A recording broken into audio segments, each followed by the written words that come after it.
In September 2022, a second set of workshops was held to introduce Project Catalyst's experiment in liquid democracy. Delegated representatives, or D-representatives.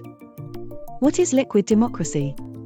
It is a form of delegative democracy, where an electorate engages in collective decision-making through direct participation and dynamic representation. In the DRep workshops, Jack O'Brien and Abhirup Sharma covered the new voting center, how to register to vote and how to delegate your voting power. They also covered how to register as a delegated representative, so you can represent your community and gain rewards. Fully time-stamped recordings of both workshop sessions are available on the QA-DAO YouTube channel.